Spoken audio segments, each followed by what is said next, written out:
2-3 minute मैं तुम्हें हर special class में और अच्छे टीचर की क्लास में देखता हूँ। Sir is late. Yes Anushka ji, I am late.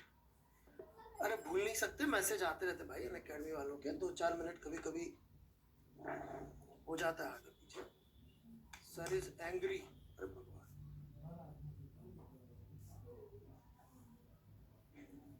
ये भी सही है यार।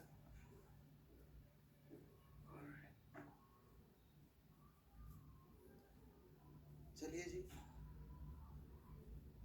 कितनी फिंगर्स है?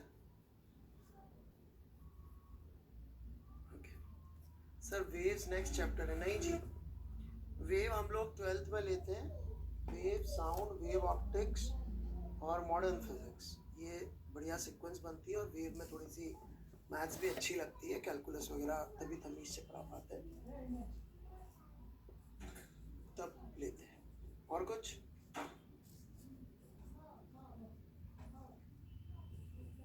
तो ये क्लास अपनी कैंसिल हुई थी, तो ये उसकी जगह पर क्लास है। सो चलिए। डैम्ड ऑसिलेशन, लो भाई तुम डैम्ड सबसे लो, अभी डैम्पिंग कर देते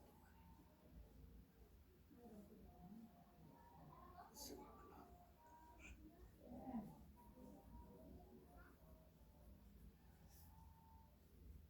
चलो भाई, सबसे पहले डैम्ड ऑसिलेशन पढ़ लेते हैं, नहीं तो नहीं अच्छी परेशान हो जाएंगे।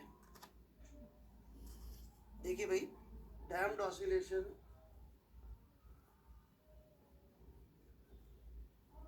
के बारे में समझने वाली बात यह है कि ये थ्योरी यदि आप पढ़ेंगे तो अपने आप काफी सारी बात समझ में आ जाएगी। बता देता हूँ, एक स्पेशल केस जरूर पढ़ा देते हैं और उसको लोग समझ लेते हैं कि पूरा डैम्ड पढ़ लिया, तो वो बड़ा पंगा हो जाता है। इसलिए थोड़ा सोच समझ के। सबसे पहले डैम्ड ऑसिलेशन जो है, नॉट इन एडवांस्ड, सबसे इंपॉर्टेंट बात। और जैसे ही कोई चीज आप देखें नॉट इन एडवांस, तो थोड़ा समझ लीजिएगा कि मतलब ये बहुत ज्यादा लॉजिकल होने वाला है। तो अपनी उम्मीदें जो है थोड़ी सी कम रख लीजिएगा, बस इतनी सी मेरी रिक्वेस्ट है। मैंने आपको थ्योरेटिकली बता दिया था कि जबरदस्ती की मैथ्स है, कैसे जबरदस्ती की मैथ्स है वो मैं बता देता हूँ। देखिए,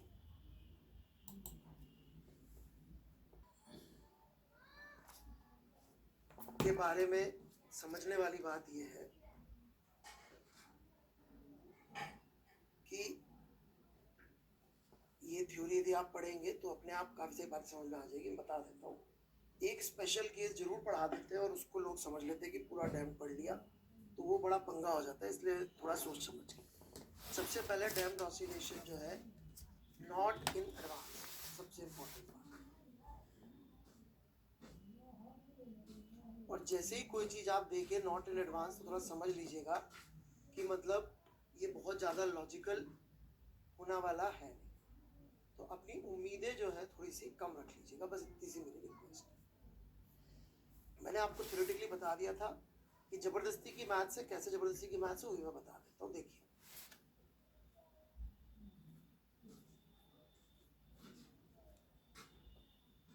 तो यहाँ तक इन्होंने क्या बोला कि भाई प्रकृति में ऐसे बहुत सारे स्प्रिंग मास सिस्टम होते हैं, पेंडुलम वगैरह, जहाँ पे आपको सिंपल हार्मोनिक मोशन देखने को मिल जाता है। लेकिन इन्हीं में कोई ना कोई डैम्पिंग फोर्स भी अवेलेबल होता है, जो कि रिस्टोरिंग फोर्स के अलावा। अब ये बता रहा डैम्पिंग फोर्स कहाँ से आ जाता है, बिटवीन द मूविंग पार्ट्स के फ्रिक्शन, एयर रेजिस्टेंस और सेवरल अदर कॉजेस, मतलब कि बहुत सारे रीजन है खत्म होने का। The damping force is a function of speed of the moving system and is directed opposite to the velocity. मतलब जनरली आप देखेंगे स्पीड पर डिपेंडेंट होता है मूविंग सिस्टम की, और अपोजिट टू द वेलोसिटी होता है, तभी वो उल्टा लगेगा, राइट? और थोड़ी देर में रुक जाता है। ये बातें हमने करीब करीब करीब की, ठीक है क्या? यहां तक कोई डाउट है?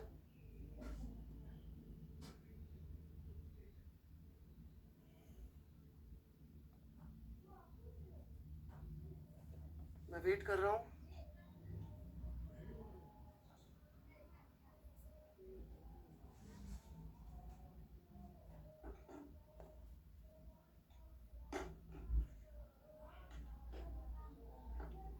डाउट्स?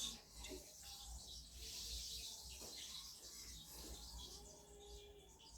अब क्या होता है ना जिंदगी में, अपन लोगों को क्या है, जहाँ मैथ्स की इक्वेशन दिखती है ना, अपना ध्यान सारा जाता है वहाँ पे, और मेरा हमेशा जहाँ मैथ्स की इक्वेशन लिखी होती है उसके साथ की कंडीशन पे जाता है। आप लोग मुझे सबसे बड़ा अंतर है, आपको दिख रहा है ये, मुझे दिख रहा है ये।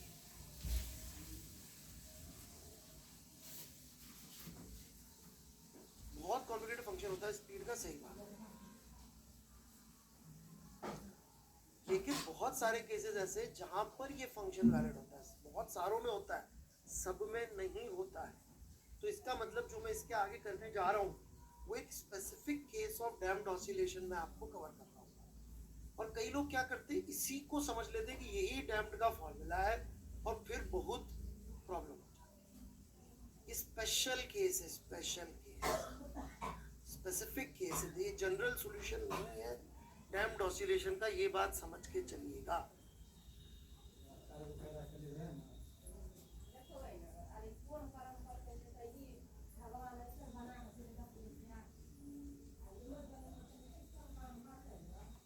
बढ़े आगे।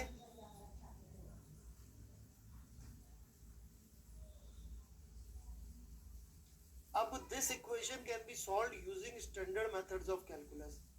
जब भी ये खुद करने की बजाय ये लिख देते स्टैंडर्ड मेथड ऑफ कैलकुलस, तो ये स्टैंडर्ड जो है ये मतलब बहुत हाई स्टैंडर्ड है, यूजिंग हाई स्टैंडर्ड कैलकुलस लिखना चाहिए। क्यों मजाक कर रहे हैं आपके साथ वर्मा जी, क्योंकि स्टैंडर्ड मेथड तो सॉल्यूशन दे देते, सोचने वाली बात है।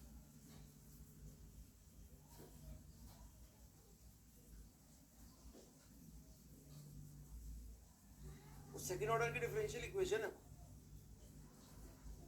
ये क्या है, स्टैंडर्ड मेथड। चलो भाई, आपको मानना मान लो, मैं तो नहीं मानूंगा। d2x/dt² minus kx minus b dx/dt लिखा हुआ है, वो कहाँ से स्टैंडर्ड, राइट? चलिए, तो इसका सॉल्यूशन ये होता है, जिनको रट्टा मारना है मान लीजिए, नो प्रॉब्लम्स। ये इसका सॉल्यूशन है। b यदि स्मॉल होगा तो एंगुलर फ्रीक्वेंसी करीब करीब ये आ जाती है, ये इसको नेचुरल एंगुलर फ्रीक्वेंसी बोल देते हैं। और एम्पलीट्यूड आप देख सकते हैं, ये वाला हिस्सा जो है ये एम्पलीट्यूड कहलाएगा, जो कि स्लोली डिक्रीज हो जाता है। ठीक है,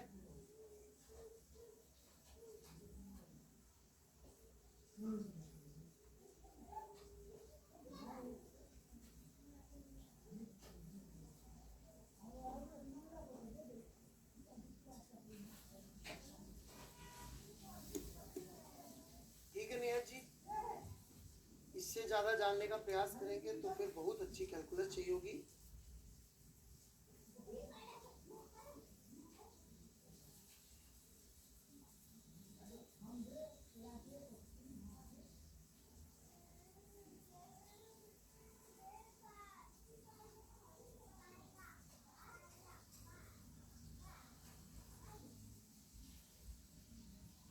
ठीक है नेहा जी, तो बहुत ज़्यादा उम्मीद मत रखिएगा, लेकिन ये फॉर्मूला याद कर ले तो चलेगा, कि एनसीईआरटी में भी दे रखा है, मैं देख के बता देता हूँ एनसीईआरटी में एक बार। ठीक है, फोर्स भी पढ़ा रहा हूँ यार, इतना थैंक यू मत बोलो, अभी थैंक यू के लिए वेट कर।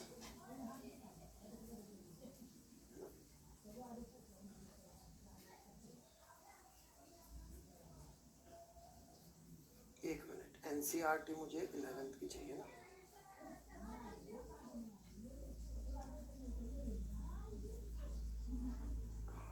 अच्छा, ये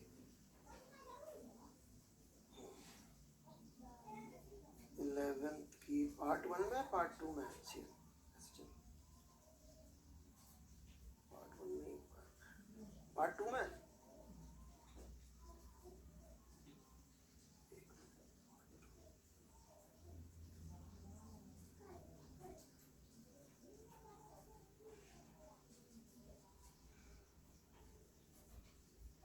कौन सा चैप्टर है, मिल नहीं रहा,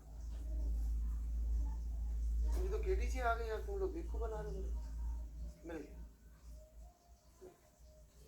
वही वाला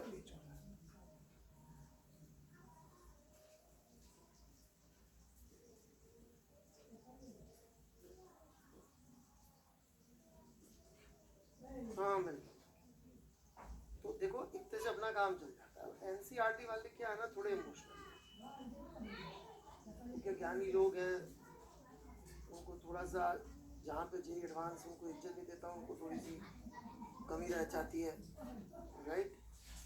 ये प्रोफेसर लोगों की थोड़ी सी है प्रॉब्लम।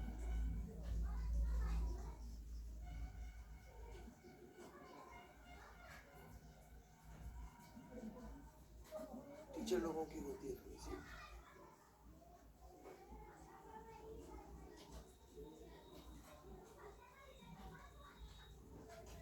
लाइए ये भी अपन डिस्कस कर लेते हैं। अरे यार, अपलोड फाइल,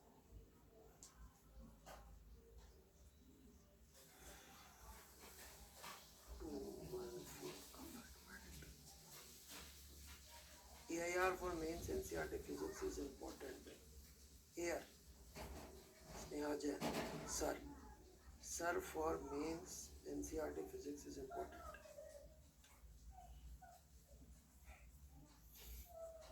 देखिए स्नेहा झा जी, ऐसा है कि मतलब इस तरह के आंसर कोई देता नहीं है, but I will be absolutely फोर्थराइट।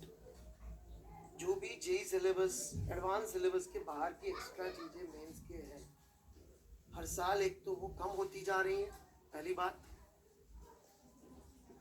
दूसरी बात ये है कि चूंकि वो बहुत ज़्यादा लॉजिकली स्ट्रॉन्ग नहीं होता पोर्शन, तो क्या है ना कि मतलब वो दे भी देते हैं, फिर खुद ही पछताते रहते हैं कि यार ये क्या दे दिया टाइप्स, और मतलब उल्टी सीधी चीज़ें ज़्यादा देते भाई।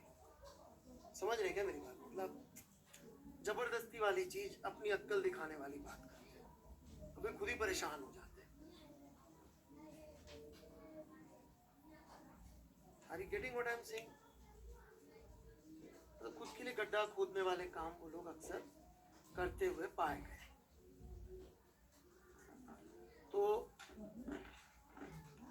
मतलब दे भी देते हैं ये सब चीजें, फिर खुद ही उसमें गलतियां कर देते हैं, क्योंकि उनको क्या है ना, मतलब सीबीएसई वालों की, अब पता नहीं आप लोग को इतना पॉलिटिक्स समझ नहीं है, पॉलिटिक्स इसकी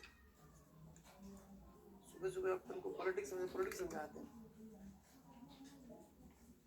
एक ना देश के एचआरडी मिनिस्टर हुए थे, 2 हुए थे इनफैक्ट, यूपीए काल में।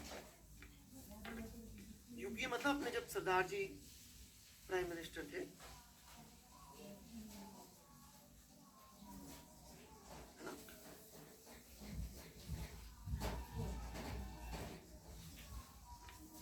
वो मैडम जी जब थी, सब कुछ सरदार जी बहुत ही क्यूट इंसान,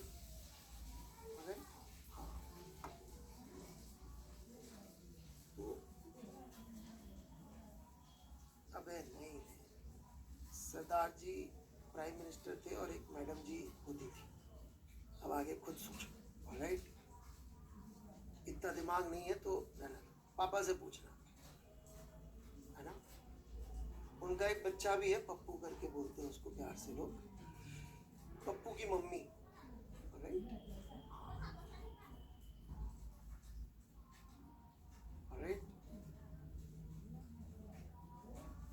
तो उस समय जो एचआरडी मिनिस्टर हुए, उन लोगों ने थोड़ा सा ये सोचा कि यार ये आईआईटी जो है ये अपने बड़ी संस्था है, राइट। तो क्या होता है ना, आप थोड़ा समझना इस बात को कि मान लीजिए कि आप मैं कुछ डिफरेंट तरह के कपड़े पहन के बाजार में निकल जाए, है यादव जी, तो अखबार में न्यूज़ छपेगी क्या, टीवी में न्यूज़ छपेगी क्या? नहीं ना। मान लीजिए यादव जी जो है साड़ी पहन के बाजार में निकल गए, वो नहीं छपेगी, राइट। ओके। और मान लीजिए शाहरुख खान, अक्षय कुमार, सलमान खान, राइट, इस तरह के लोग कुछ ऊल जलूल कपड़े पहन लें, तो क्या अखबार में फोटो छपेगी, अखबार में न्यूज़ आएगी, टीवी में न्यूज़ आएगी क्या? बिल्कुल वही बात। तो अब मिनिस्टर को न्यूज़ चाहिए, थोड़ा समझना बात। तो मिनिस्टर लोग क्या करते हैं, अच्छा न्यूज़ कैसे करें? अब वो जाके जो है मान लो किसी यूनिवर्सिटी है, कोई भी छोटी मोटी यूनिवर्सिटी, बहुत सारी सेंट्रल यूनिवर्सिटी, 50 सेंट्रल यूनिवर्सिटीज़ है, वहाँ जाके बोले इस यूनिवर्सिटी के अंदर वाइस चांसलर चेंज कर दो, ये कर दो, तो लोग क्या है, जहाँ साहब ने कुर्ता पहना कि शर्ट पहनी कि स्कर्ट पहनी, इससे हमें क्या फर्क पड़ रहा है? सही है कि नहीं बात जहाँ साहब, राइट?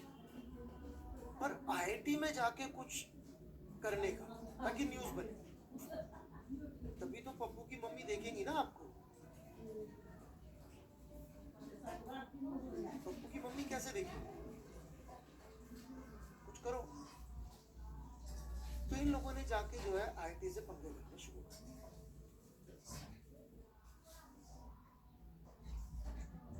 अब आईआईटी से पंगे करेंगे तो कैसे करेंगे? उनका दूसरी बॉडी कौन सी है जो स्ट्रॉन्ग है? बोला central board of secondary education. तो इन्होंने central board of secondary education का चेयरमैन, जो कि पॉलिटिकल अपॉइंटी होता है, ये समझना बात। आईआईटी के डायरेक्टर्स जनरली प्रोफेसर्स में से लिए जाते हैं, okay? You have to be professor. Professor बनना अपने आप में बहुत टेढ़ा काम।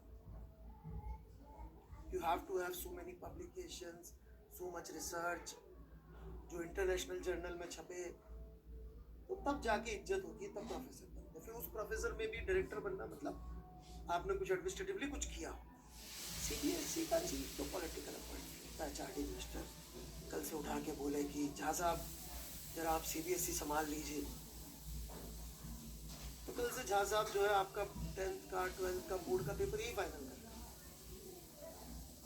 नहीं, अभी नहीं होता इतना। अभी दाढ़ी वाले बाबा हैं, वो थोड़ा अलग थीम में चलते हैं। पप्पू की मम्मी थोड़ी अलग थी, राइट? थोड़ा डिफरेंस है दाढ़ी वाले बाबा और पप्पू की मम्मी, राइट? देखिए, मैंने नाम किसी का नहीं लिया है। कोई भी इसको यूट्यूब पे डालेगा तो प्लीज मतलब मेरे को मारने नहीं आ जाए, बीजेपी और कांग्रेस दोनों के लोग, ये बिल्कुल क्लियर है, राइट?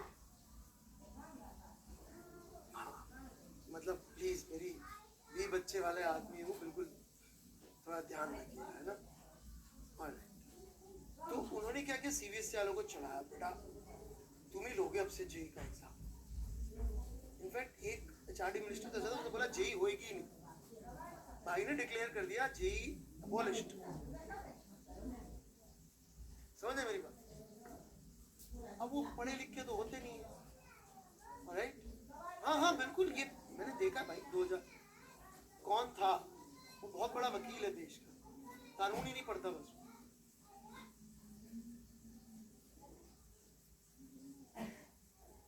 कानून पढ़ने में उसने गलती कर दी, उसने डिक्लेयर कर दिया। उसने डिक्लेयर किया तो आईआईटी कानपुर ने अपनी मीटिंग करी, राइट? और उसने बोला बिल्कुल सही बात है, अब से जेई नहीं होगी और हम जेई के थ्रू एंट्रेंस ही लेंगे, हम खुद का एंट्रेंस लेंगे।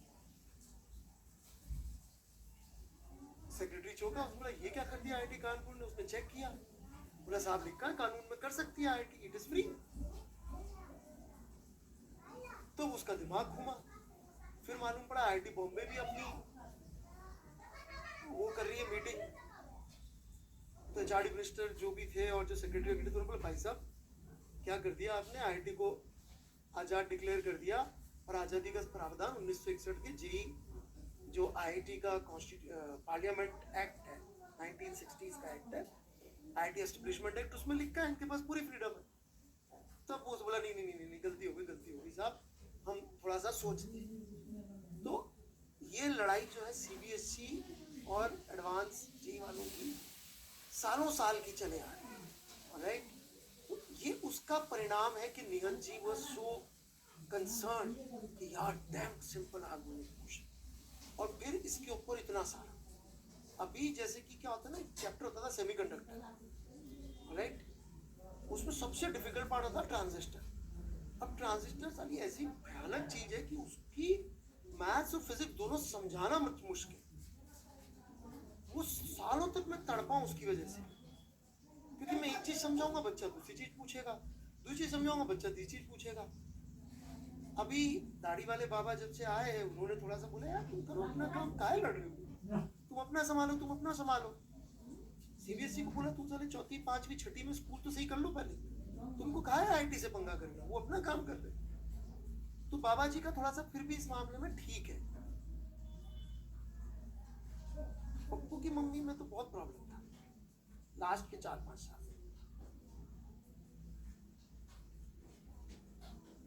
तो फिर इन्होंने जो है अब हटा के ट्रांजिस्टर हटा दिया। हटाओ यार ट्रांजिस्टर। एक होता था कम्युनिकेशन सिस्टम्स 12वीं में, वो हो उसमें वो AM FM सब समझा दिए बिना एक भी गणित की इक्वेशन किए। मेरा एक दोस्त था, दोस्त क्या दोस्त के बाद बन गया, जो IIT मद्रास से इलेक्ट्रॉनिक्स में तो इलेक्ट्रिकल में बीटेक किया था बंदा, और 2 साल दुनिया की उस कंपनी में जिसको 2 नोबेल प्राइज मिले फिजिक्स के, टेक्सास इंस्ट्रूमेंट, वहां काम कर चुका इलेक्ट्रिकल पे।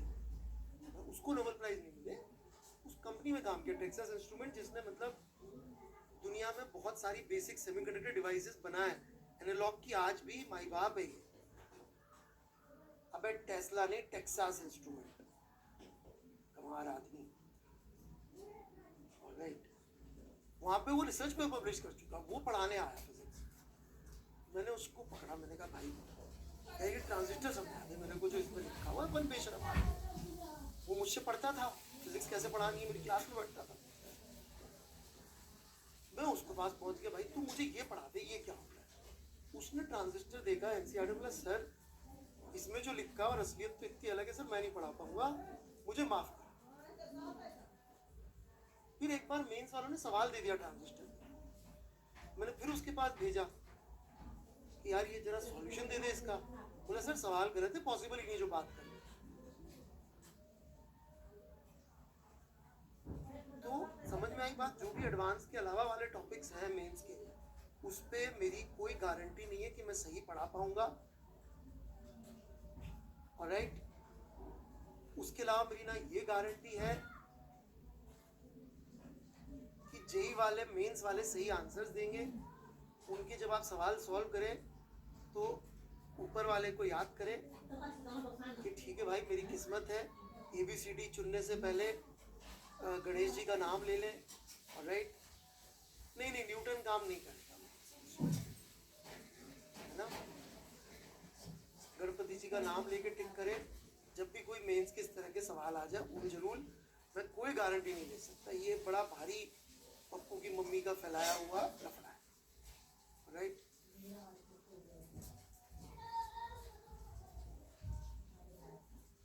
क्योंकि लॉजिक के बियॉन्ड ये पॉलिटिक्स है। पूरी समझ में आ गई स्टोरी। मतलब इतने बेवकूफ है, खुद ही के नेहरू जी का बनाया हुआ एक्ट नहीं पढ़ा इन्होंने। वो एक्ट नेहरू जी ने पास करवाया था 1960 में, IIT एस्टेब्लिशमेंट एक्ट। वो पढ़ा नहीं, उसमें लिखा हुआ है कि IITs will be governed bye senate. Her IIT की एक सेनेट होती है। इस सेनेट में कौन होते हैं? इस सेनेट में होते हैं प्रोफेसर। प्रोफेसर बड़ी अजीब जंतु होते हैं। एक बार प्रोफेसर बन जाओ, राइट, तब आपका प्रमोशन नहीं हो सकता। ये हाईएस्ट है। IITs में तो फिर भी रिटायरमेंट के एक्ट है। US में तो आप मरते दम तक प्रोफेसर रह सकते हैं। There is no retirement age. आपकी जब तक मर्जी है आप प्रोफेसर हो, जब तक आप क्लास ले रहे हो, आपको पैसे देंगे क्लास के। प्रोफेसर के ऊपर कुछ नहीं होता, मतलब दुनिया में कुछ नहीं होता कि साहब आप डबल प्रोफेसर बन गए, डबल कुछ हो गए, ऐसा कुछ नहीं। प्रोफेसर मतलब खत्म बस। समझ में आई बात? तो सीनेट में होते प्रोफेसर, इसको सरकार बहुत ज्यादा अफेक्ट नहीं कर पाती। ओके, दूसरे इसमें होते बड़े बड़े एंटरप्रेन्योर्स जो IIT से निकले, जैसे कि मान लीजिए, मैं नाम भूल रहा हूँ, रघुराम राजन हो गए, IIT दिल्ली से पास आउट है। हाँ IIT बात, राइट। नंदन नीलकेणी हो गए। केजरीवाल तो शायद नहीं होगा, I doubt. Chaurasia ji, right, नहीं चेतन, इस टाइप के लोग। छी, किस लोगों का नाम ले रहे यार। मैं रघुराम राजन का नाम ले रहा हूँ। आपका लेवल इतना खराब है। मैं अभी और बड़े नाम लेने वाला था, विनोद धाम, और नहीं, फ्लिपकार्ट के फाउंडर भी नहीं है बेटा। मैं रजत गुप्ता, विनोद दाम, सुंदर पिचई, इस लेवल के लोगों के नाम लिया, राइट। फिर आप लोगों का लेवल जितना है आप केजरीवाल से ऊपर सोच नहीं पाएंगे, राइट। नहीं, इंटरनेशनली, इंडिया में भी इंडियंस बहुत सारे अच्छे अच्छे इंडियंस हैं जिन्होंने बढ़िया काम किए हैं, इसरो में चले गए या CSIR में चले गए, ठीक है, उस तरह। ध्रुव कुमार मस्क, पापा से पूछ लो ना, मस्क यदि आपका सरनेम है तो इलॉन मस्क आपके पापा चाचा ताऊ कुछ तो होंगे, उनसे पूछ लो, ध्रुव कुमार मस्क, वो बता देंगे। तो वैसे लोग नहीं बेटा, ये चीज तो इन सबसे बहुत नीचे है ना। आपके ताया होंगे ना मस्क जी, उनसे पूछ लो, ताया जी से। तो ये सीनेट गवर्न करती है, सीनेट को फ्रीडम है, वो तो IITs ने पैक्ट किया है कि हम मिलके जेल लेंगे, जिस दिन चाहे तोड़ सकते हैं। तो सरकार ने भी कहा भैया हमें माफ करो, हमें कुछ नहीं करना, तुम अपने रास्ते चलो, हम अपने रास्ते। बहुत पंगे किए थे पप्पू की मम्मी के मिनिस्टर्स, उन्होंने बोला IIT में ना बाहर का ये बाहर की कंट्रीज चाहती है, तो वो सब भी किए। सर आप पढ़ा दो, बिल्कुल मैं भी यही चाह रहा था, थैंक यू रिमाइंडिंग मी। हालांकि मेरे कप पे काफी कम है और टीचर्स,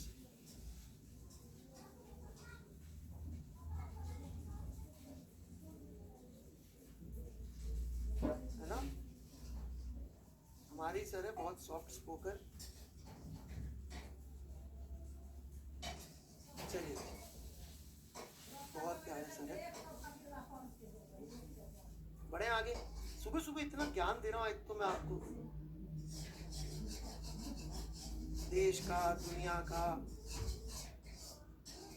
IITs का, IIT establishment act, Nehru, Pappu की मम्मी, सरदार जी, बाबा, और सब वेरीफाइबल है, आप चेक कर सकते हैं। खैर आगे बढ़ते हैं हम।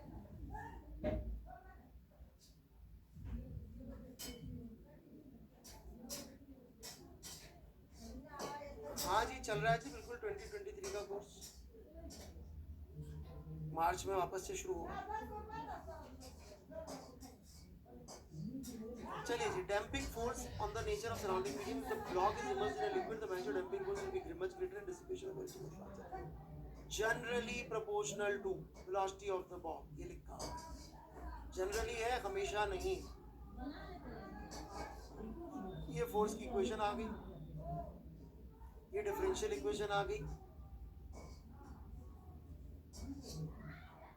The solution is found to be of the form, found कैसे किया किसी को नहीं मालूम,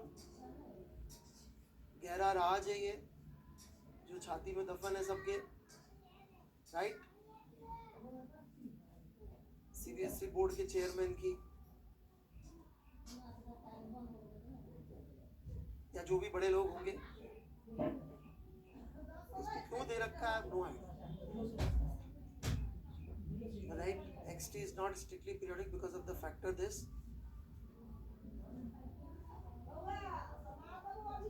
Approximately periodic, ये भी आप देख सकते हैं, पूरी तरह से periodic नहीं है।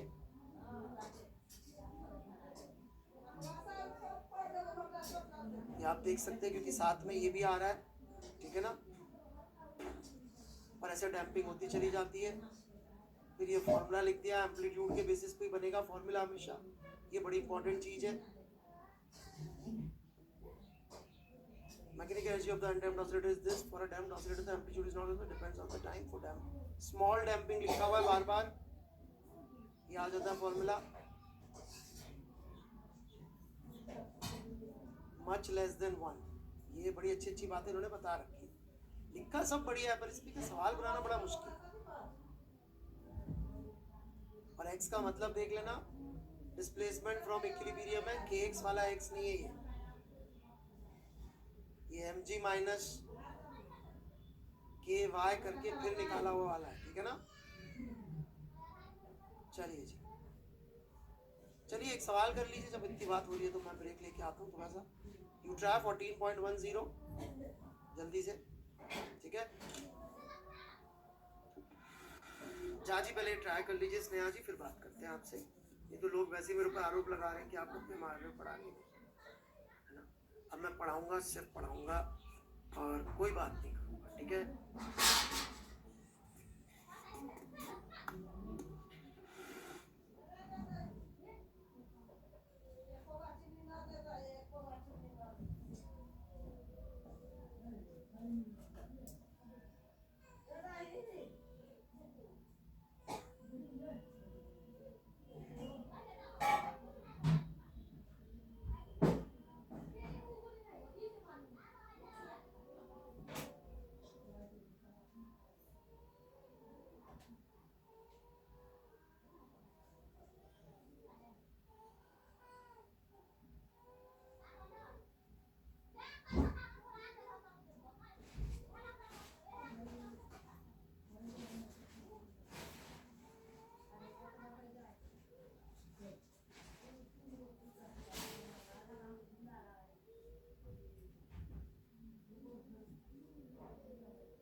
हाँ जी भाई, आ गया आंसर।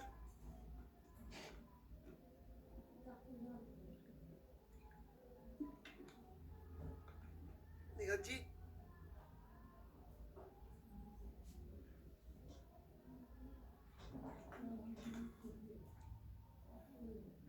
अच्छा कर लीजिए कर लीजिए।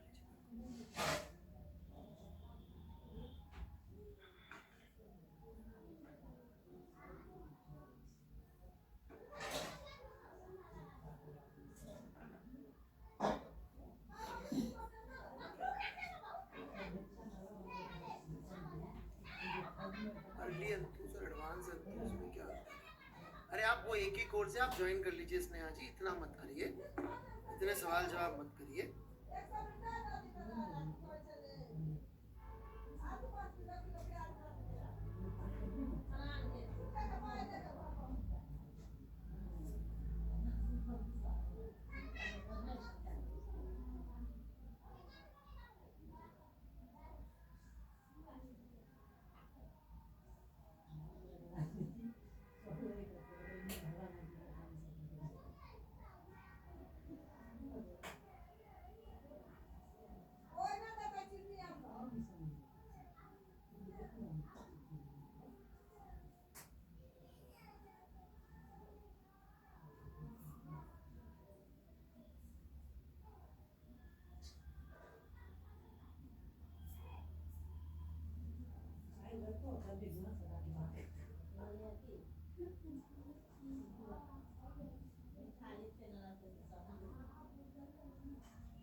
आ गया क्या आंसर?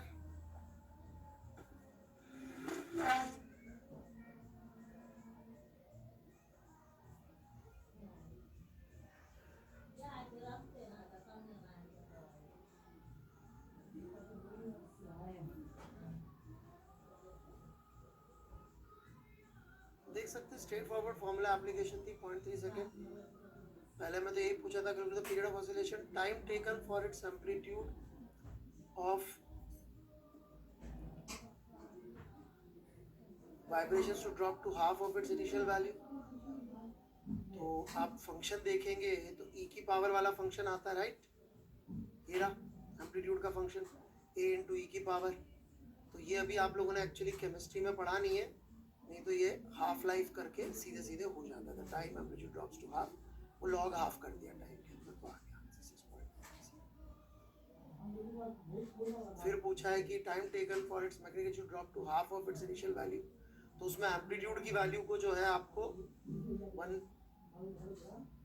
1/4 करना पड़ेगा।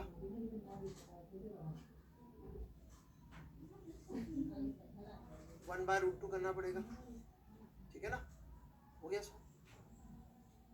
बस ये सीधा सीधा सा इस फॉर्मूले से खिला रहे हैं और कुछ नहीं, ठीक है। ये वाला ये आपको समझ में आना चाहिए, बाकी तो कुछ नहीं है, बहुत ही आसान सी चीज है ये, ठीक है, ज्यादा सोचने का नहीं है इसमें। जहां आपने सोचना शुरू कर दिया क्यों क्या कैसे इसके सिस्टम्स, फिर वाट लग जाएगी।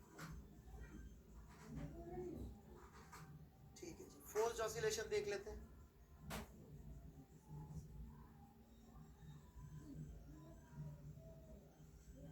ये मैंने आपको अभी पिछली क्लास में एग्जांपल दिया था, इसका दिया था ना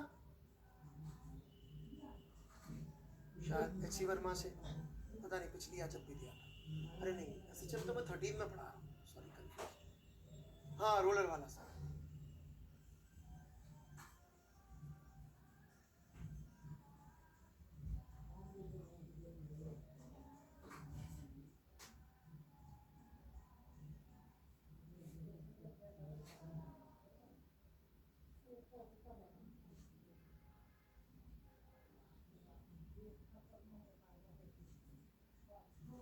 ये देखिए फोर्स्ड ऑसिलेशन का एग्जांपल है, जब झूला झूलते हैं तो बार बार अपन को थोड़ा थोड़ा सा पैर करना पड़ता है तभी अपन कर पाते हैं, राइट।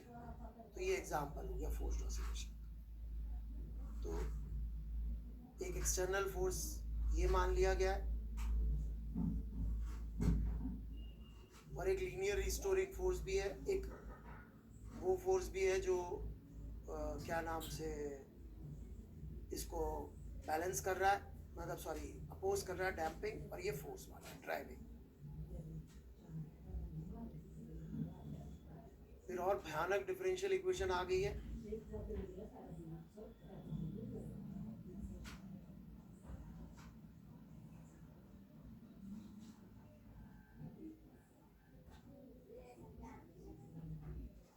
और ये सॉल्यूशन आ जाता है, ये इनका कहना है।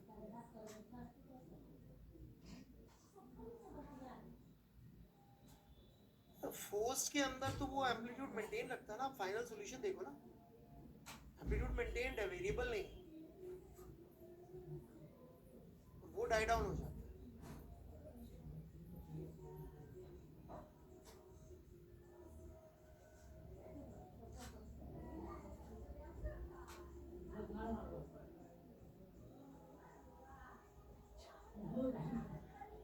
ये फॉर्मूला एनसीईआरटी में ढंग से प्रिंटेड है, यहाँ शायद पीडीएफ आने में प्रॉब्लम होगी है, मैं एक मिनट एनसीईआरटी से दिखा देता हूँ। एचसीबी से सॉरी, ये रहा,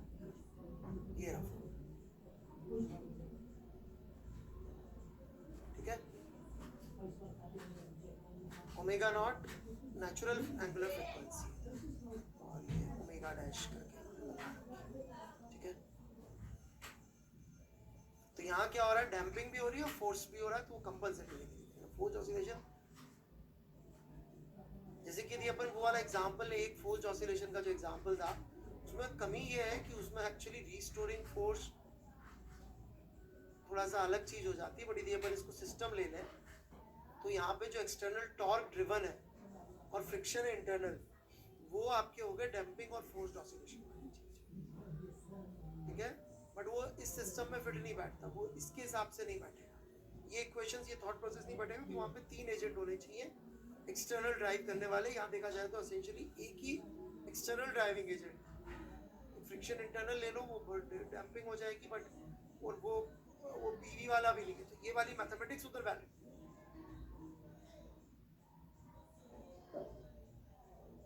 ठीक है।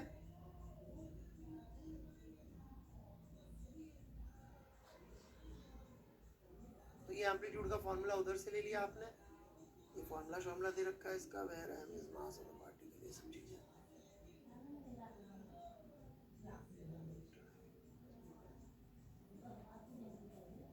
ये केसेस आपको याद ही करने बेटा, इसमें मैं कुछ भी हेल्प नहीं कर पाऊंगा। ये ग्राफ आप नोट्स बना लो, मैं समझा देता हूँ, फिर देख लेना, पर ज़्यादा कुछ हो नहीं पाएगा इसमें। Small damping driving frequency far from natural frequency, मतलब डैम्पिंग कम है और जो ड्राइविंग फ्रिक्वेंसी है वो नेचुरल फ्रिक्वेंसी के आसपास नहीं। नेचुरल फ्रिक्वेंसी वो है जिसपे यदि कुछ और नहीं होते, सिर्फ रिस्टोरिंग फोर्स होता तो आती। ड्राइविंग फ्रिक्वेंसी वो है जिससे एक्सटर्नल फोर्स चला रहा है ना, ये ड्राइविंग फ्रिक्वेंसी, ये वाली जो एक्सटर्नल फोर्स उसको ड्राइव कर रहा है। हाँ, एनसीईआरटी के बिल्कुल। ये आपके यार ये यहाँ नहीं आया, आपके पास जो प्रिंटेड एनसीईआरटी होगी उसमें सही छपा होगा, वहाँ देख लो। Figure shows the dependent displacement of an oscillator on the angular frequency of the driving force for different amounts of damping present in the system. May be noted that in all the cases the amplitude is greatest. मतलब जब दोनों बराबर होती है तब सबसे ज्यादा amplitude आ जाता है।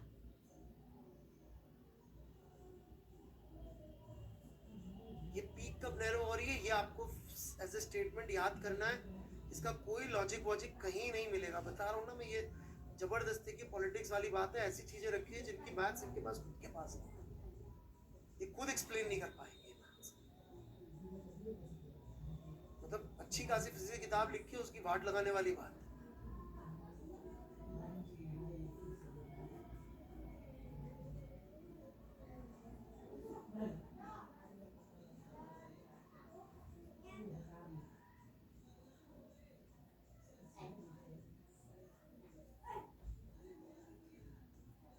झूला झूलने में जिन्होंने बहुत मेहनत करी हो उनको पता होगा, राइट।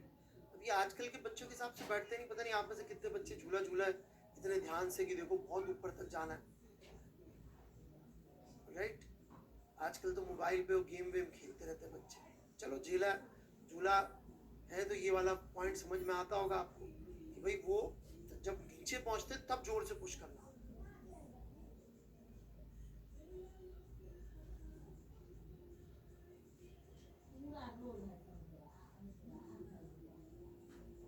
अभी ड्राइविंग फ्रीक्वेंसी क्लोज कर देंगे नेचुरल फ्रीक्वेंसी की तो ये वैल्यू बहुत छोटी हो जाएगी, ये एम्पलीट्यूड आ जाएगा।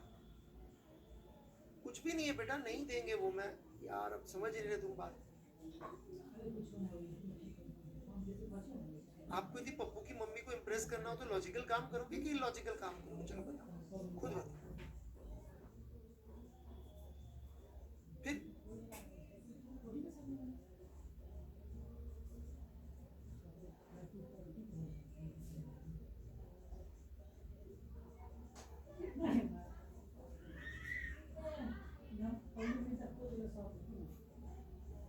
चलिए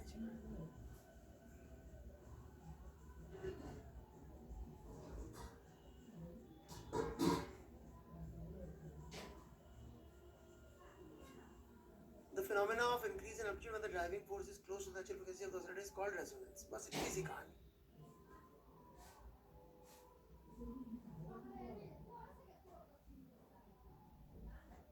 वही झूले झूले की बात करके खुश हो रहे हैं कि देखो हमने झूले से समझा दिया, झूले से समझा दिया। पागल लोग।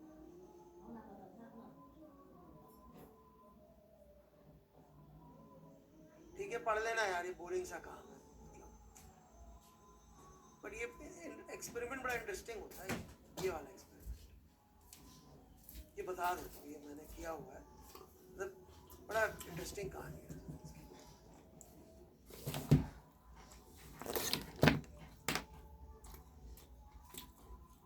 देखिए 1 और 4 की लेंथ सेम, ये बाकी सबकी लेंथ अलग अलग है ना। अब ये क्या कह रहे हैं, पेंडुलम 1 को मोशन में सेट कर दिया, the energy from this pendulum gets transferred to the other pendulums through the connecting ropes and they start oscillating. The driving force is provided through the connecting rope. जब इसको oscillate करते तो actual में ये सब में भी ऑसिलेशन शुरू हो जाता है। कैसे हो जाता है उस मैकेनिज्म में मत जाएगा, बहुत लफड़े वाली केस।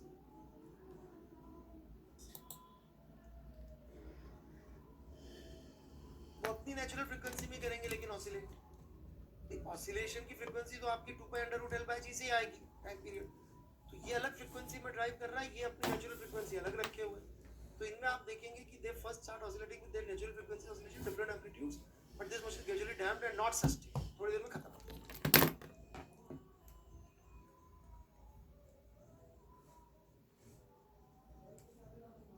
होता है थोड़ी देर बाद they oscillate with the frequency of pendulum 1. ये फर्स्ट वाले पेंडुलम की फ्रीक्वेंसी से वाइब्रेशन शुरू करते हैं. तो फ्रीक्वेंसी तो driving Mother's Day different card. Amplitude. They oscillate with small amplitudes. The resonance of pendulum 4 is in contrast to this set of it. Oscillates with the same frequency as pendulum 1. Gradually picks up and becomes very large. A resonance like response is seen. ये resonance word मैं आपको समझा देता हूँ, ये बार बार आ रहा है. Alright?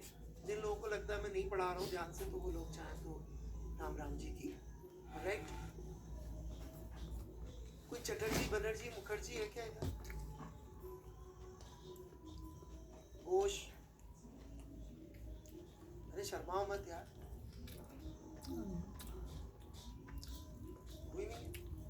Ghosh Ghosh class में नहीं आया कोई.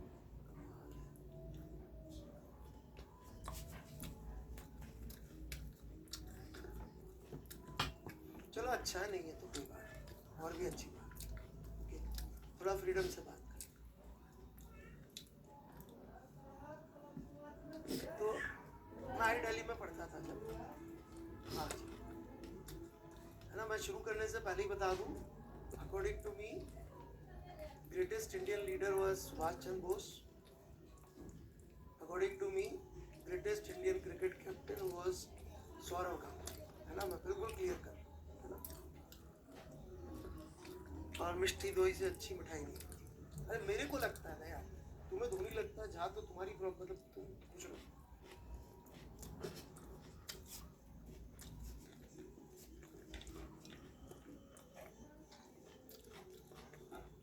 मैंने देखा है ना प्री गांगुली और post Ganguly Indian cricket team को. आपने प्री गांगुली देखा ही नहीं, आपने सिर्फ पोस्ट गांगुली देखा.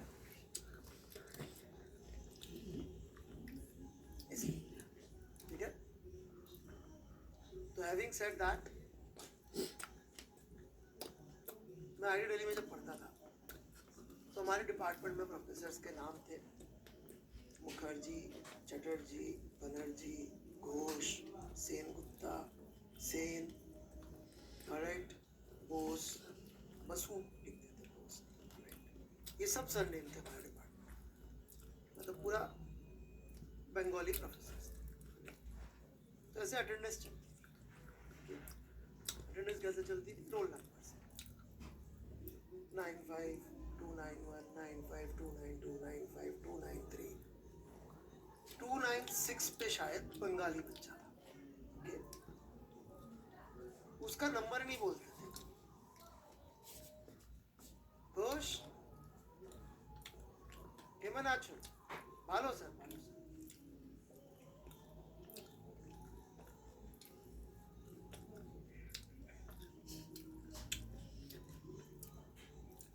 हम बेचारे यस सर, प्रेजेंट सर, उसका भालो सर, हेमनाचु. राइट.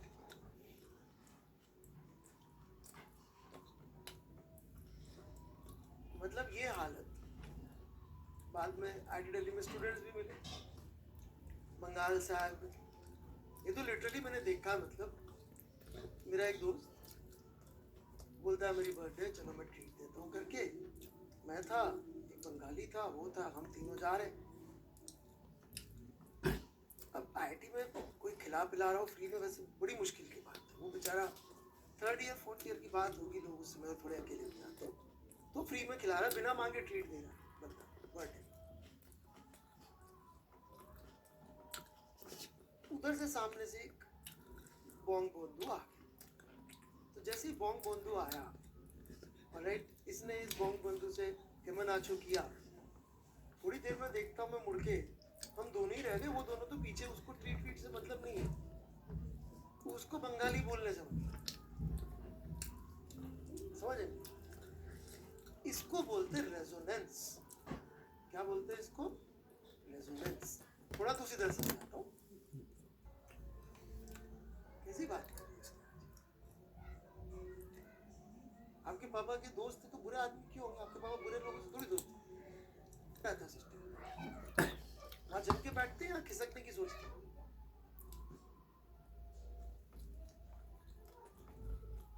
खिसक, राइट? तो दैट इज नॉट रेजोनेंस. इसकी इसकी बजाय मान लो आपका कज़न आ जाए अमूल, जिसके साथ आपने काफ़ी ऐसे काम किए हुए हैं जिसकी वजह से आपके थोड़ी सी मम्मी पापा चाचा चाची मामा मामी नाना दादा से प्यार भरी रिस्पॉन्स मिला हुआ है, ऐसा कजन आ जाए, फिर उस दिन पढ़ाई होमवर्क का क्या होता है?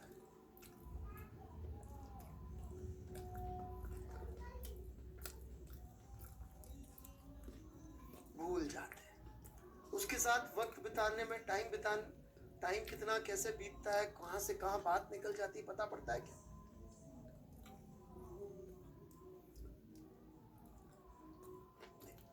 That is resonance. क्या वो अंकल बुरे आदमी है? नहीं। क्या आपका कजन, अरे मे भी क्या मतलब है, मतलब जिस भी अंकल से आप भागे वो सब बुरे आदमी? कैसी बात कर रहे हैं? आपके पापा के दोस्त तो बुरे आदमी क्यों होंगे? आपके पापा बुरे लोगों से थोड़ी दोस्ती करते हैं, सोचने वाली बात है। Resonance, frequency match. क्या आपका कजन, अरे मे भी क्या मतलब है, मतलब जिस भी अंकल से आप भागे वो सब बुरे आदमी?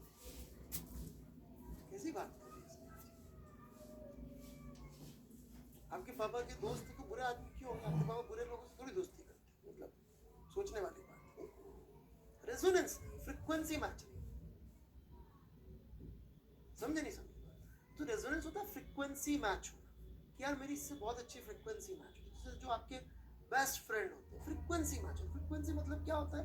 जैसे कि मान लीजिए मैं हूँ और तो मुझसे कोई बैठ के फुटबॉल की बात करे, टेस्ट क्रिकेट की बात करे, राइट, तो बहुत जमेगी बात। मतलब हम जैसे बात करना शुरू करेंगे, बोलूँगा यार जब इंडिया ने वो 2001 में जब गांगुली कैप्टन था टेस्ट क्रिकेट, राइट, तो क्या शानदार खेले थे और कैसे मतलब अपन जीते थे। फिर वो बोलेगा हाँ यार 2004 में भी क्या बढ़िया मैच हुआ था, और ये वो, मतलब समझ रहे, पाकिस्तान को जब 96 में बैंगलोर में क्वार्टर फाइनल में हराया था। ऐसे बात एक शुरू होगी, बढ़ते ही जाएगा एम्पलीट्यूड। फिर कोई ना कोई डिसरिगार्ड भी आ जाएंगे, वो बोलेगा नहीं धोनी अच्छा, मैं बोलूँगा नहीं वो अच्छा, वो बोलेगा सचिन टीम के लिए खेलता नहीं था, मैं बोलूँगा नहीं खेल, मतलब मैं भी यही मानता हूँ, द्रविड़ बहुत अच्छा खेलता था, मतलब ऐसे बहसबाजी मतलब बढ़ती चली जाएगी। समझ रहे बात? यदि किसी को क्रिकेट का शौक है, अब मान लीजिए यहाँ पे कोई बच्ची है स्नेहा, स्नेहा आपको क्रिकेट का शौक तो नहीं होगा? जा स्नेहा झा चली गई थी, अभी तो बार बार लिख रही थी, नहीं। अब मैं स्नेहा झा मेरे से मिले, मैं इनसे बात करना शुरू करूं कि जी गांगुली जो है बहुत अच्छा लेफ्ट हैंड खेलता, लेफ्ट हैंड से बहुत बढ़िया खेलने वाला बैट्समैन था, अच्छा सर दिखता तो खास अच्छा नहीं था सर, युवराज अच्छा दिखता था। ये अपने पॉइंट ऑफ व्यू से बात करेंगे कि दिखने में कौन अच्छा है। मतलब फॉर एग्जाम्पल मैं बात कर रहा यार युवराज सिंह लेफ्ट हैंडेड, क्या शॉट मारता था, मतलब क्या उसकी फॉलो थ्रू था, 6 छक्के मारे थे। ये बोलेंगे सर दिखने में स्मार्ट था, ये बात तो सही। अरे भाई मैं क्या बोल रहा हूँ, तुम्हें रेजोनेंस नहीं है क्रिकेट में।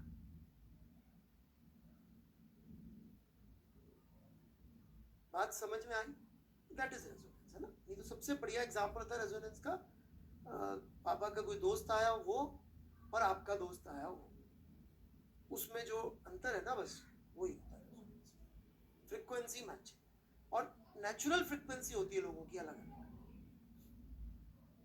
Right, natural frequency.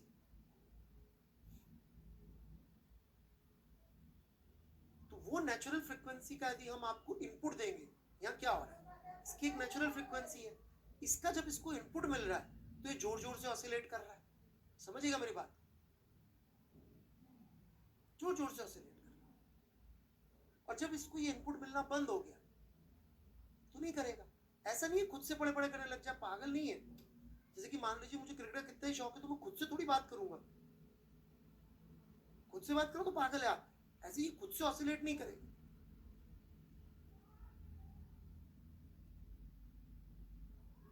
ये इंपॉर्टेंट बात है।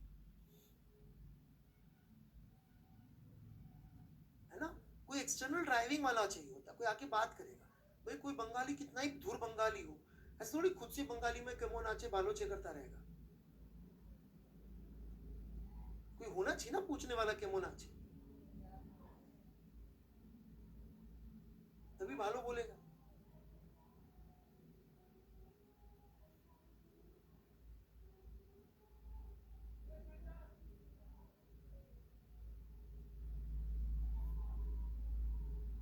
बड़े आगे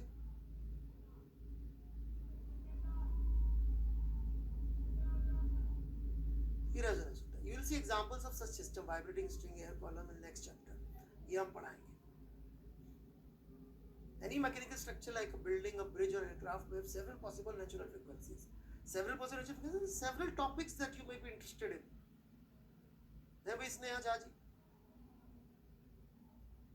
हम हो सकता है विराट कोहली की बैटिंग में इंटरेस्टेड हो, आप विराट कोहली और अनुष्का शर्मा के प्रसंग में इंटरेस्टेड हो, तो सबकी अलग अलग नेचुरल फ्रीक्वेंसी, राइट। मैं एग्जांपल दे रहा हूँ भाई, एक बार मैंने ऐसे एग्जांपल दी थी लड़की को, मुझे मैंने पूछा नहीं लड़की से भाई तुझे क्रिकेट में इंटरेस्ट है कि नहीं, वो बुरा मान गई, उसको क्रिकेट में इतना इंटरेस्ट, वो रिवर्स स्विंग की फिजिक्स समझा दी मुझे, फ्लूइड डायनामिक्स की।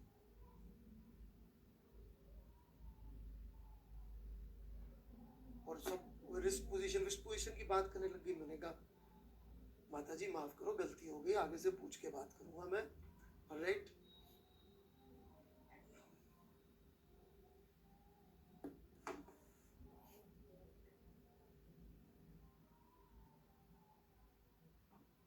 चलिए जी, वो भयानक क्रिकेट का ज्ञान उसको, मतलब an external periodic force or disturbance will set the system in forced oscillation, ये बता रहा है एक्सटर्नल जो है उसको फोर्स कर देगा इन फोर्स्ड ऑसिलेशन। नेचुरल फ्रीक्वेंसी है पर करेगा नहीं, एक्सटर्नल चाहिए। Accidentally the forced frequency happens to be close to one of the natural frequencies of the system, the oscillation will shoot up। वही बात हो गई ना, अंकल से नहीं मिले आप, अपने प्यारे दोस्त से मिले हो, तो एम्पलीट्यूड विल शूट अप। जब आपका कजन या कोई प्यारा सा दोस्त मिलता है आपको, तो मम्मी भी कई बार आ जाती है, भैया क्या चल रहा है रूम में, तुम क्या तोड़ फोड़ दी।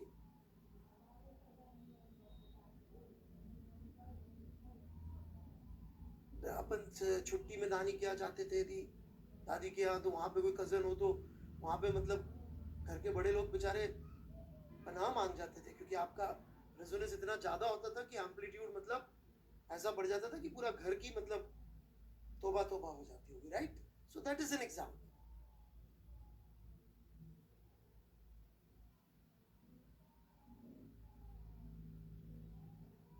This is why soldiers go out of step while crossing a bridge. यदि वो ब्रिज क्रॉस करते हैं तो वो इसलिए, जैसे कि हम लोग जिस तरह से चलते हैं वो वैसे चलते हैं सोल्जर्स। सोल्जर्स के लिए परेड करना इजी होता है क्योंकि उनको उसकी प्रैक्टिस करते हैं सुबह से शाम, तो उनको उल्टा करवाना पड़ता है कि भैया तुम परेड मत करो, नहीं तो ब्रिज टूट सकता है।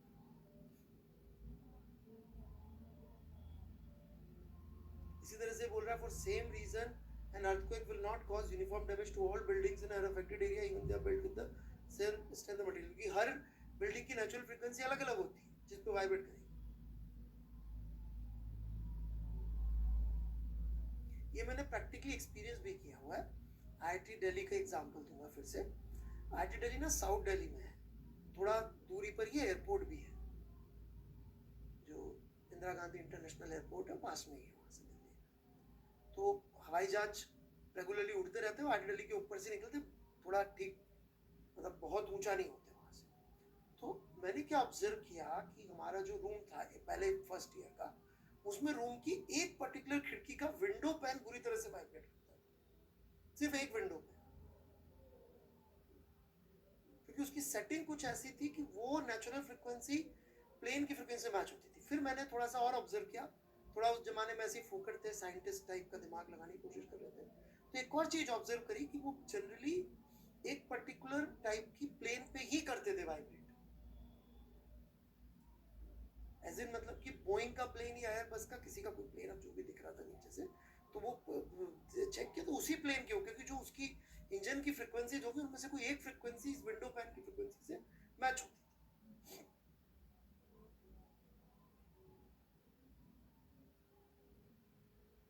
फुकड़ बैठे रहते थे हम लोग, कोई काम धंधा होता नहीं आईआईटी में फर्स्ट ईयर में, सेकंड ईयर, मतलब 4 साल ही कुछ नहीं होता वैसे तो, राइट।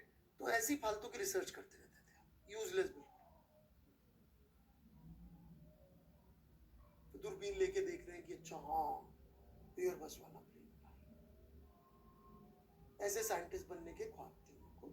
काफी स्टूपिड काम था, बट ठीक है, क्या करेंगे, वही फ्रीक्वेंसी मैच होने वाली बात है।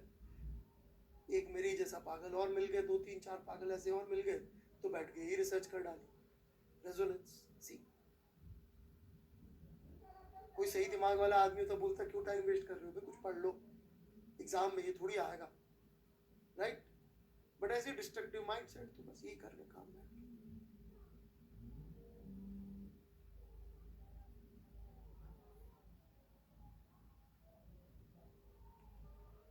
ठीक है जी, कर्टसी नियत पूरा 1 घंटा टाइम पास हो गया आज।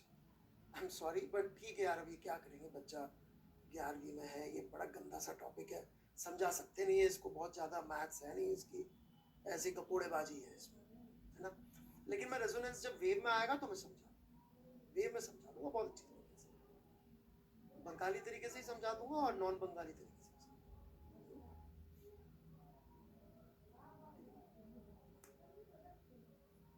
चलिए, क्या करना था आज?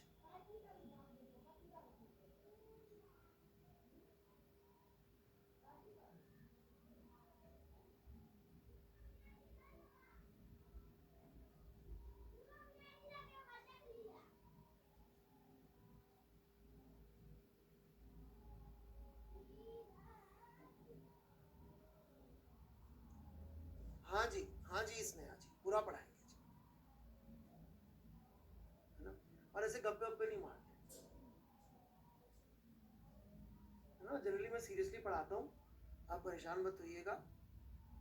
हाँ भाई बताओ यार, क्या करना है जल्दी, क्या डिस्कस करना था? शीट वीट होगी ना, क्वेश्चन टैब खुला हुआ है, पूछो भाई जल्दी, नहीं तो मैं शुरू करूं फिर।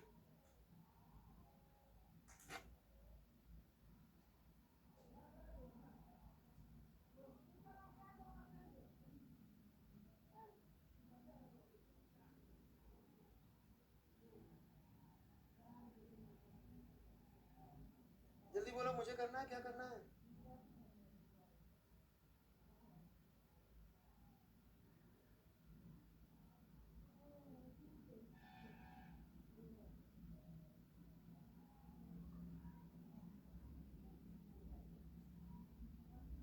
ठीक है, मैं शुरू करता हूँ फिर। एसएचएम के करूँ? एसएचएम के रोडो वाले ले लूँ, बहुत शानदार सवाल है रोडो, पर वो S2 में आ चुके हैं बहुत सारे, तो S2 के अलावा वाले ले लेता हूँ। तो मुझे दोनों यहाँ पे पोस्ट करने पड़ेंगे ना, 1 मिनट लगेगा ना, give me a minute. SHM की शीट इधर, एसएचएम की शीट ये रही, डॉक्यूमेंट बहुत बड़ा है यार, चैप्टर 4।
हाँ जी, देखिए S2 के सारे सवालों की थीम मैं आपको बताता चलता हूँ।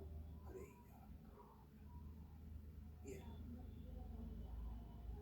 ये S1 के भी बता दूं फिर मैं आपको, जब S2 से शुरू करूँ। मेरे हिसाब से तो S1 में मैंने ढूंढ के अच्छे सवाल डाले। S1 हुआ था कि थोड़ा बहुत पे डिस्कस, कुछ भी नहीं ना?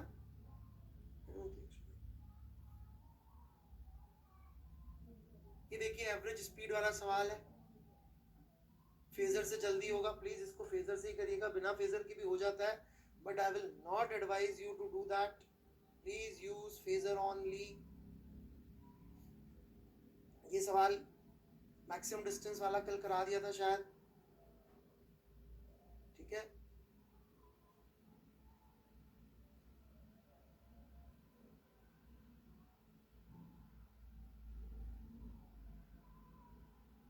अवनी आनंद जी, यदि आपके पापा से पूछे पड़ोसी की बच्चा कैसा है तो वो क्या जवाब देंगे?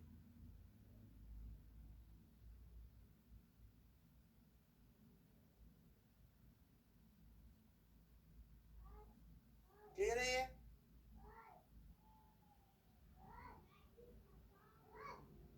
ये बताया था क्या मैंने आपको, गोला बना के परपेंडिकुलर करके, या कभी बताया नहीं? मुझे लगता नहीं हुआ डिस्कस। एक बार मैं डिस्कस कर लेता हूँ सॉल्यूशन उसका।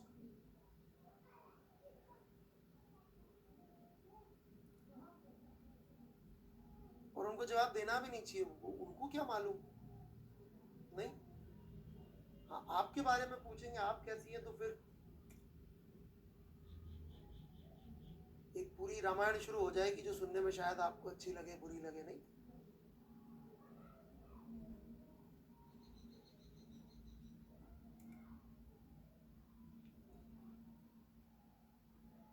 देखिए दो पार्टिकल है जिनके बीच में कुछ फेज डिफरेंस है। लेट से एक का फेजर ये रहा, दूसरे का फेजर ये रहा, तो इनके बीच में जो सेपरेशन आएगा वो थोड़ा ध्यान से देखिएगा। इनको ज्वाइनिंग जो लाइन है ये ब्लू कलर की, उसका वर्टिकल कंपोनेंट ही इनके बीच का डिस्टेंस, राइट?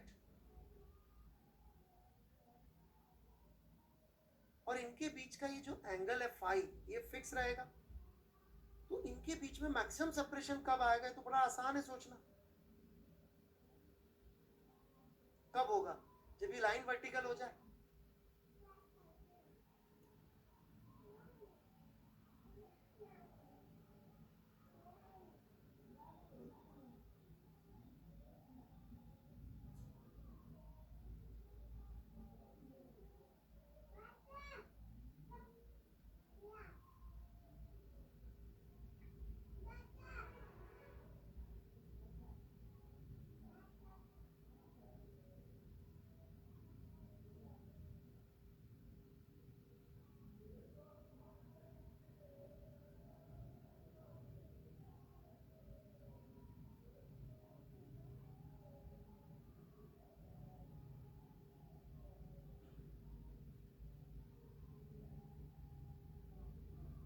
तो बस हो गया सवाल सॉल्व।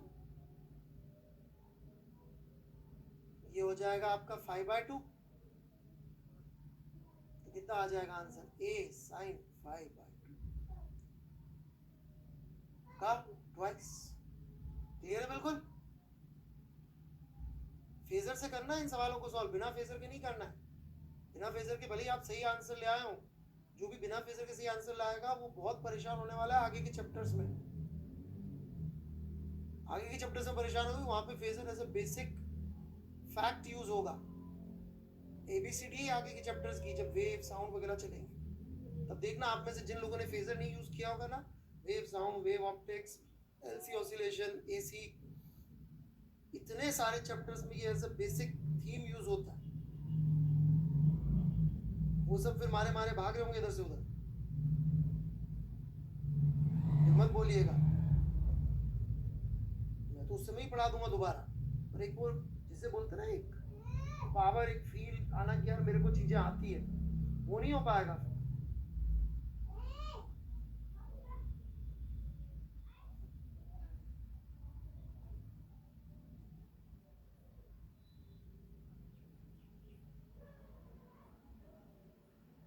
ठीक है, चलिए।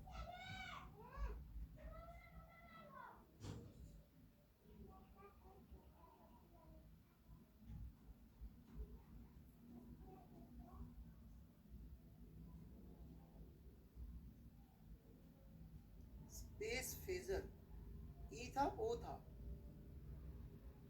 2-3 बार नहीं आया, एक बार आया है, जहाँ साहब गलत बोल रहे हैं। और कॉम्प्रिहेंशन आया, कॉम्प्रिहेंशन में वो जो चाहे दे सकते हैं। Comprehension is unseen passage. एक कॉम्प्रिहेंशन आया जिसमें 2 या 3 पार्ट होंगे। कॉम्प्रिहेंशन का मतलब ये है कि आप बिना देखी हुई सिचुएशन में अपना दिमाग अप्लाई करके पढ़ के फिजिक्स समझ सकते हैं, नहीं समझ सकते, which is a very good way of asking questions inspired from physics olympiad.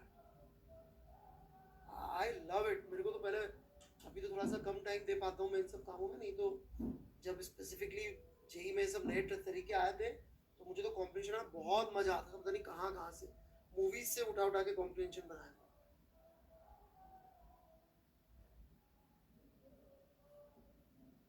Movies से, न्यूटन की फील्ड थ्योरी से।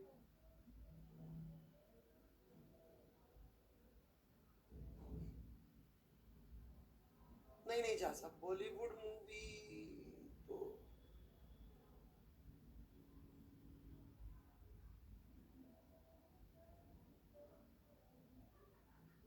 थोड़ा कम समझ में आती है। मेरी इंटेलिजेंस लेवल थोड़ी कम है बॉलीवुड के हिसाब से, इतनी अक्ल नहीं है मेरे।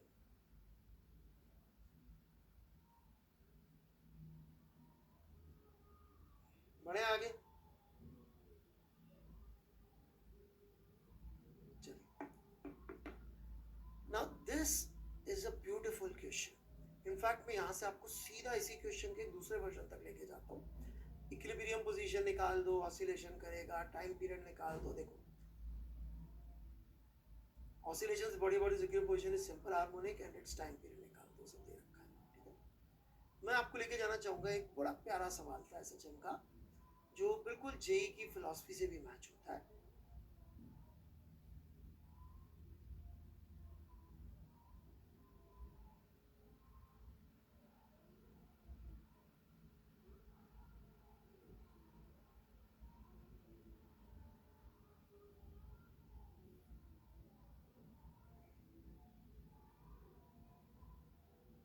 एक मिनट, सवाल तो मिल गया पर एक दूसरी चीज भी याद आ गई मुझे सवाल देख के। देखिए प्लीज अंडरस्टैंड बच्चों, प्लीज अंडरस्टैंड दिस। ये चैप्टर के ऊपर एसएचएम लिखा हुआ है, इसलिए आपकी बुद्धि में v is equal to omega A square minus x square आया। समझ रहे क्या मेरी बात?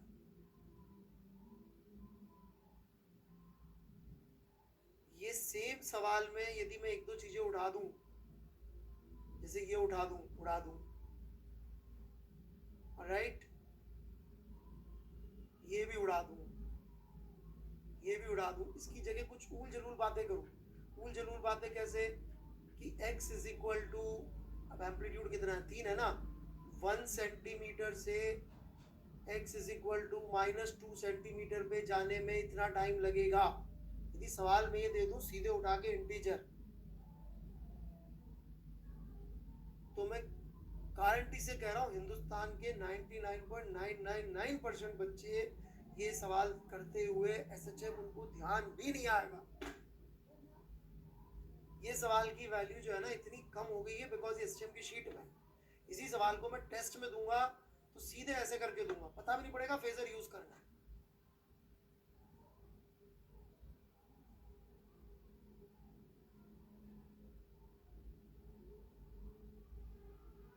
मल्टीपल चॉइस बना सकता हूँ, 1 से 2 सेट जाने के टाइम दे दूंगा अलग अलग, मैं तो इंटीजर ही दूंगा, एक दो कंडीशन और देके। सबसे छोटा टाइम जो 1 से -2 पे, कुछ भी मतलब ऐसी भाषा कैसे एसएचएम और पीरियोडिक मोशन की आपको हवा भी ना लगे।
आगे? चलिए फिर उस पे आता हूँ सवाल पे जो मैं आपको दिखाना चाहता था। अगेन ये एसएचएम की शीट में दिया हुआ है इस तरीके से, तो ठीक है, पकड़ में आ रही है बात। ये बहुत प्यारा सवाल है। If the motion of a particle SHM, तो पोटेंशियल कैसे बताएंगे, समझ में भी नहीं आता पहली बार में। तो फिर यदि आपने डेफिनेशन ध्यान से पढ़ी थी तो आपको याद आएगा, अच्छा मिनिमा वाली पोजीशन होनी चाहिए, वो यहां से पकड़ में आती है बात। So that's a beautiful beautiful question. इसी थीम पे जेई ने भी सवाल दिए हुए, तो वो थ्योरी जो मैं पढ़ाता हूँ उसकी वैल्यू आपको इन सवालों समझ में आएगी।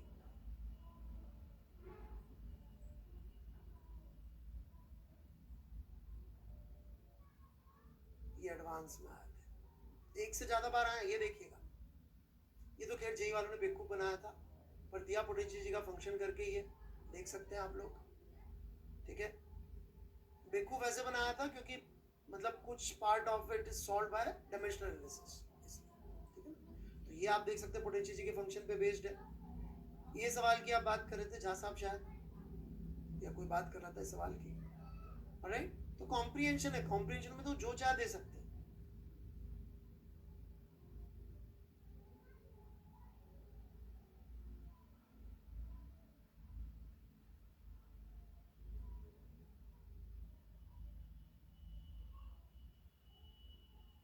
ये देखिए फिर से जी पोटेंशियल जी वाली बात, ये बहुत अच्छा सवाल है, पता नहीं आप लोगों ने किया है कि नहीं।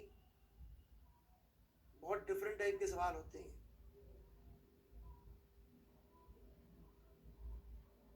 पोटेंशियल जी के फंक्शंस दे रखे हैं भांति भांति के,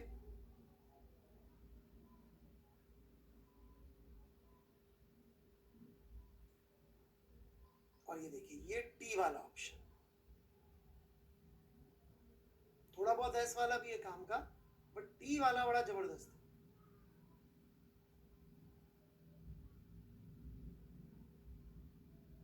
पोटेंशियल जी की बात करके सीधा ऑसिलेशन की बात कर,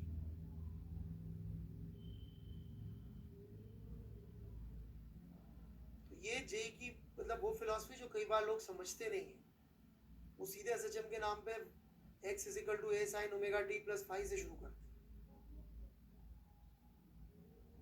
वो जे की फिलॉसफी नहीं है, सिर्फ उसके अलावा भी।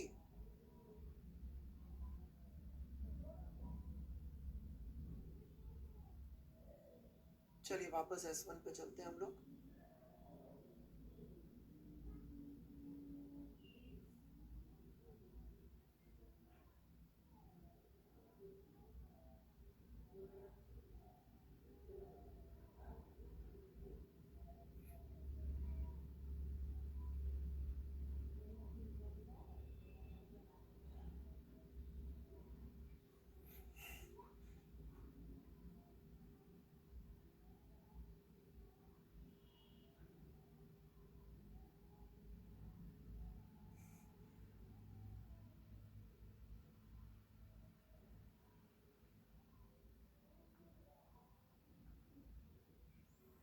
ये दे रखा है, आप देख सकते हैं x इक्वल टू 0.04 पे काइनेटिक एनर्जी दे रखी है, पोटेंशियल जी दे रखी है।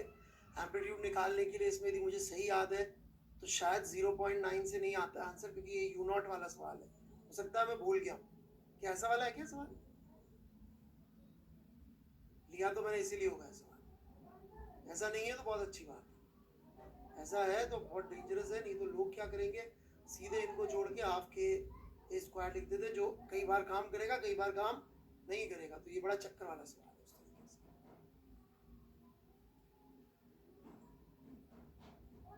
अगेन यहाँ पे अपन ने एग्जीक्यूटिंग एसएचएम लिख दिया है, जो नहीं लिखे ये सब हटा दें, और इसकी बजाय सिंपली ये पूछ लें कि जी बताओ अल्फा बाय 2 से यहाँ तक जाने में कितना टाइम लगेगा, माइनस अल्फा बाय 3 तक या कुछ तक, तो सवाल बहुत डेंजरस हो जाएगा। समझे कि नहीं समझे? छुपा के फेजर दे रहे।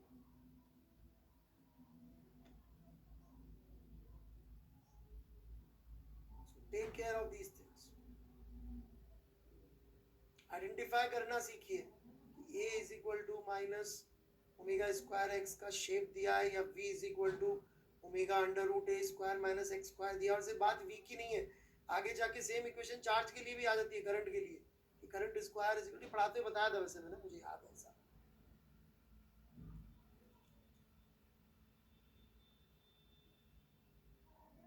ये भी एसएचएम की इक्वेशन ही है। स्प्रिंग कटिंग तो पढ़ा चुका हूं ना मैं, K1 K2 का रेशियो कैसे निकालते हैं, राइट? ठीक है,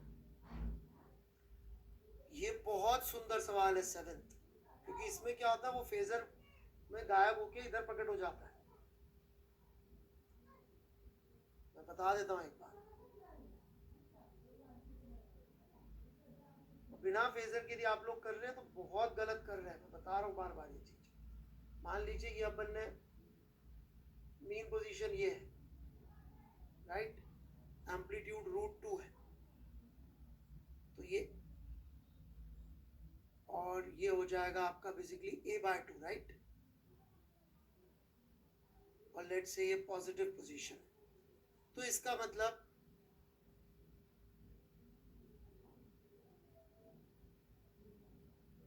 क्लास में लेट आके बेटा गुरुजी बोलो चाहे कुछ भी बोलो, तुम पॉजिटिव बात तो नहीं कह पाऊंगा मैं, काफी बड़ा डिसरिस्पेक्ट है क्लास में लेट आना।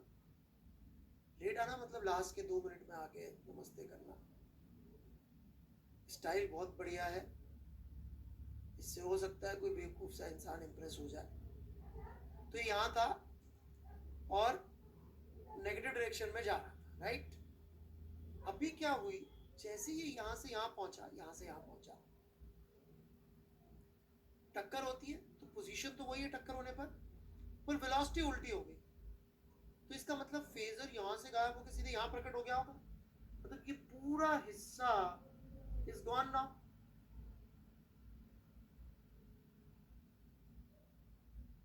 है ही नहीं है हिस्सा, तो निकल जाएगा, बहुत बढ़िया सर। बाकी तो आसान से सवाल है, ऐसा कुछ लफड़ा नहीं है, थोड़े ध्यान से पढ़ने वाले सवाल है बस। जैसे कि ये बी वाले में आपको जी इफेक्टिव यूज करना है, right. 12th again is a beautiful question, खासकर इसका amplitude of the resulting SHM बहुत बढ़िया। इसका एक सी पार्ट भी होता था इक्वेशन वाला, पर वो फिर थोड़ा ज़्यादा डिफिकल्ट हो गया था, तो फिर मैंने कहा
ठीक है।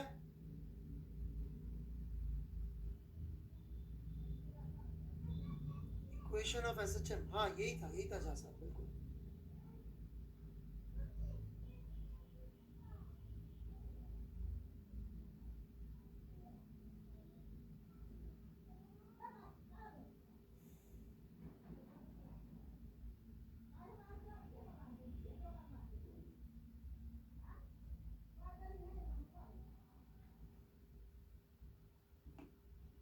हाँ जी अलवांग को जी चल जाएगा, परंतु मैं उनकी जिम्मेदारी नहीं ले सकता, वो लोग क्या देंगे, वो लोग कोई चीज उठा के उल जरूल दे दिए तो there is no way out of that, ये मैं कह रहा हूँ।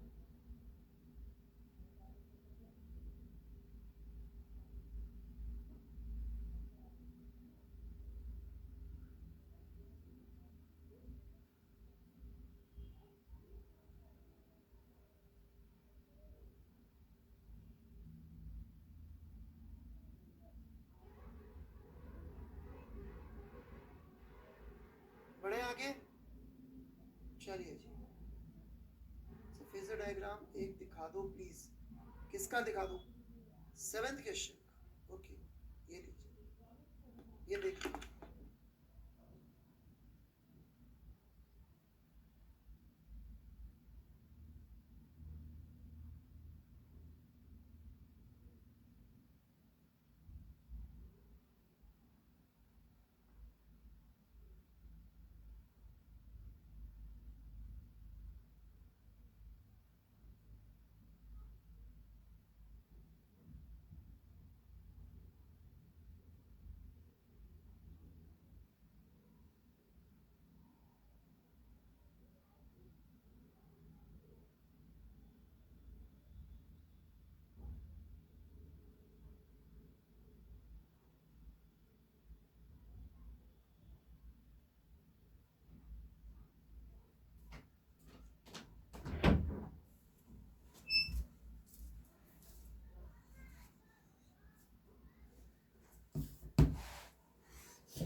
ठीक है, चलिए।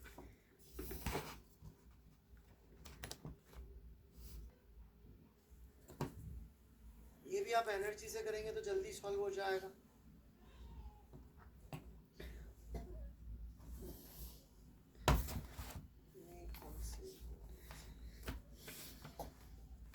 ओके, सारे सवाल बड़े अच्छे अच्छे सवाल हैं।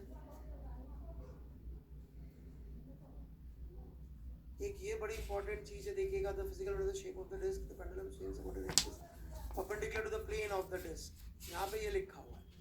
फिर मैं आपको एक सवाल दिखाता हूँ जो आप लोग पढ़ने में गलतियाँ करने की वजह से नहीं कर पाते हैं। इतना रीडिंग इंपॉर्टेंट होता है क्वेश्चंस में।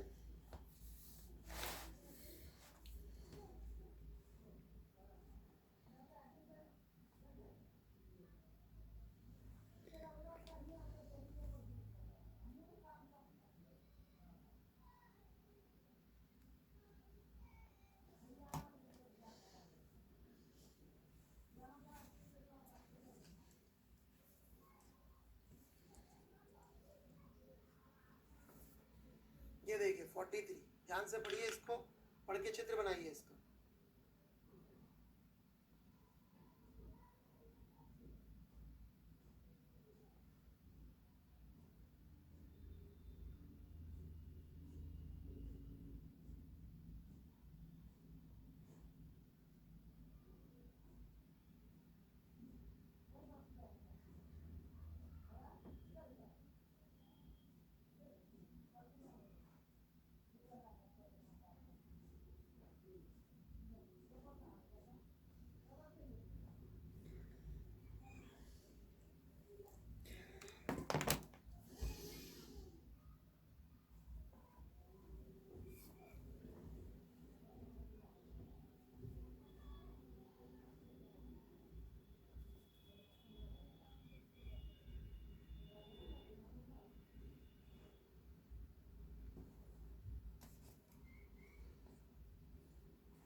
ये एक्सिस होगा to the plane of the ring. इसका मतलब ये एक्सिस होगी या ये एक्सिस होगी?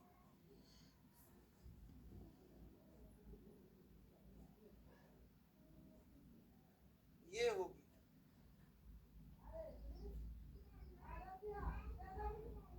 क्योंकि प्लेन से बाहर जा रहा है ना, तो ऐसे ध्यान से पढ़ना बड़ा जरूरी होता है चित्र बनाते हुए।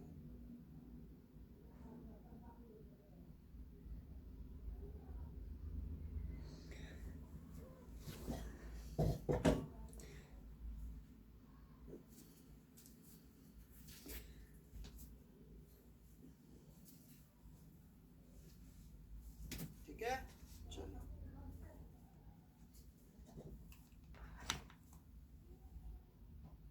Thank you, bye bye, will continue. SHM की शीट ही ख़त्म करेंगे सबसे पहले।